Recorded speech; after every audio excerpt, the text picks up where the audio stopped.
O Salmo 86, o Salmo anterior, traz uma ideia muito bela. Olha comigo o Salmo anterior, aí na sua Bíblia mesmo, verso 9. Todas as nações que fizeste virão, e o quê? Prostrar-se-ão diante de ti, Senhor, e glorificarão o teu nome. Quando chega no Salmo 87, ele desenvolve essa ideia de 86, 9, e ele explica algo glorioso. Ele está falando desses povos, e no verso 4 ele diz, dentre os que me conhecem. Veja, não é conhecer naquele sentido mais simples, como dizer assim, sim, eu conheço, o Deus de Israel chama Yahvé, conheço, sei quem é, entendi. Mais um Deus para minha coleção. Não é esse tipo de conhecer que ele fala. O tipo de conhecer ao qual ele se refere é o tipo de conhecer citado por Jesus em João 17, 3. E a vida eterna é esta, que te conheçam a ti, o único verdadeiro Deus, e a Jesus Cristo a quem enviaste. Olha que coisa linda o Salmo está dizendo. Ele está dizendo que esses povos que não conheciam o Deus verdadeiro, iriam passar a conhecê-lo. Esses povos que andaram em trevas, veriam grande luz. E como que esse plano se cumpre? Ele não se cumpre com Davi, ele não se cumpre com Salomão, ele não se cumpre com nenhum dos grandes personagens do Antigo Testamento. Ele se cumpre na pessoa e na obra do nosso Senhor Jesus Cristo. Como Paulo nos explica em Gálatas 3, nele não pode haver judeu nem grego, nem escravo nem liberto, nem homem nem mulher, porque todos vós sois um em Cristo Jesus. E nós vemos isso também no capítulo 2 do livro de Atos, na ocasião do Pentecostes, quando aquelas nações diversas estão reunidas ali em Jerusalém, e as nações representadas ali, começam a servir a Cristo, começam muitos a se dobrar perante Ele. E o livro de Atos vai nos mostrando, primeiro indo em Jerusalém, depois em Judeia e Samaria, e indo em direção aos confins da terra, o que vai acontecendo? Pessoas em todo lugar, por onde a palavra de Deus é levada, começam a se dobrar com alegria perante o nome do Senhor Jesus Cristo. O que o Salmo 87 diz, vai acontecendo à medida que a igreja avança pelos 4 cantos da terra, à medida que a palavra de Deus cruza o Oceano Atlântico, e chega até nós aqui, e vocês aqui, cada um de vocês, é fruto dessas promessas se cumprindo. É fruto desse evangelho sendo levado às nações. O que temos hoje, queridos, ainda não é a glória de Nova Jerusalém, nós não estamos lá ainda. Mas nós já temos a igreja de Deus, a edificação feita com pedras vivas, sobre a pedra angular Jesus Cristo e a fundação, o alicerce dos apóstolos. E o que nós temos aqui, a igreja do Senhor, já é algo mais esplêndido e mais glorioso do que a velha Jerusalém jamais fora. E esse reino, meu irmão, deve ser prioridade no seu coração.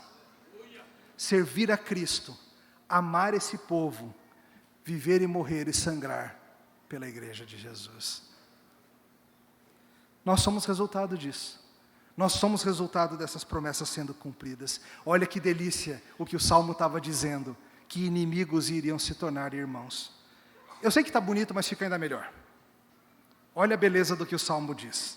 Porque veja, uma coisa é você ter acesso a viver em um lugar, mas nunca de fato pertencer a esse lugar.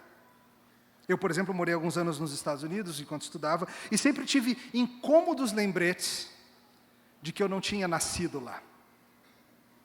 Dificuldades com documentos diversos, por exemplo, tirar a carteira de motorista, era uma luta. Eu não podia votar, eu não podia entrar para a CIA, não podia me candidatar ao Senado. Várias coisas que talvez eu falasse, quero fazer aqui, não podia fazer.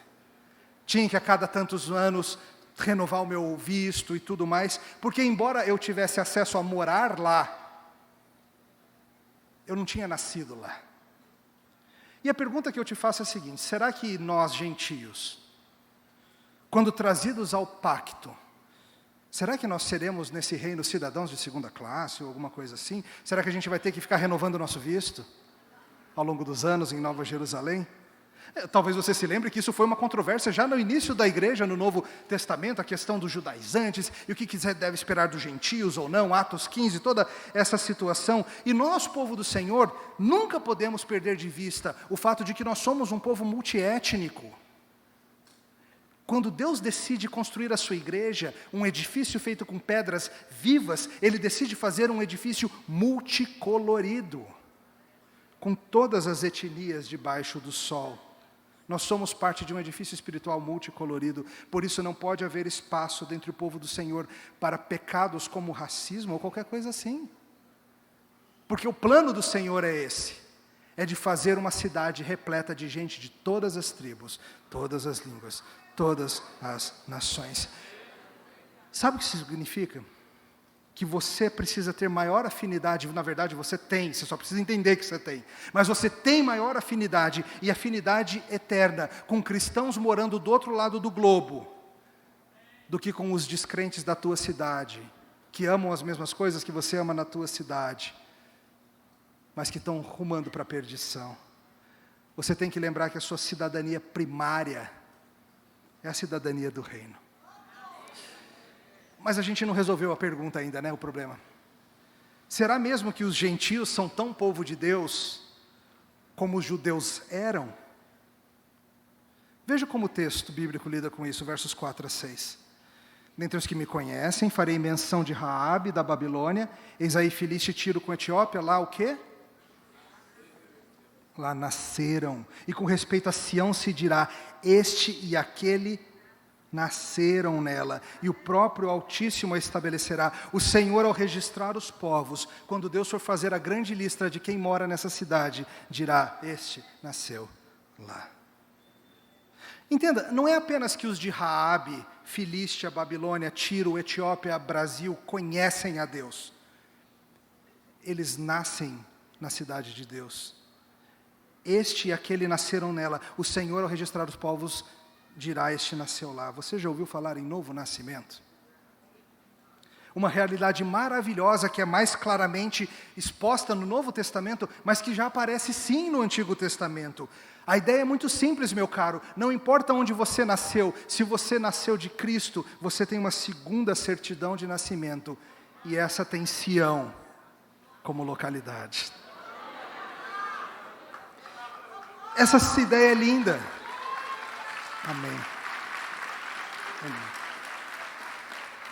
Em Gálatas 4, Paulo fala que Jerusalém, lá de cima, é como nossa mãe. E essa ideia é linda, a gente nasceu dela. Nós somos nascidos do alto. Como um autor chamado Palmer Robertson diz, dá para acreditar? Os perpétuos inimigos de Israel, transformados em cidadãos nativos de Sião. Que forma de conquistar um adversário. Que plano maravilhoso, gente. Quem pensaria num plano assim? Conquistar inimigos por meio de morrer por eles. Conquistar inimigos por meio de fazê-los nascer de novo na sua própria cidade. E se você nasce nessa cidade, você se torna parte dela. Você não tem como perder essa cidadania. Esse Jesus é impressionante mesmo, não é? Veja o plano amoroso do Deus grandioso. O Deus feliz, como Paulo fala a Timóteo. Um plano de encher uma cidade celestial com antigos inimigos que por meio de nascerem de novo se tornam irmãos. Quem pensaria num plano assim? Só o nosso Deus. Só o nosso Deus.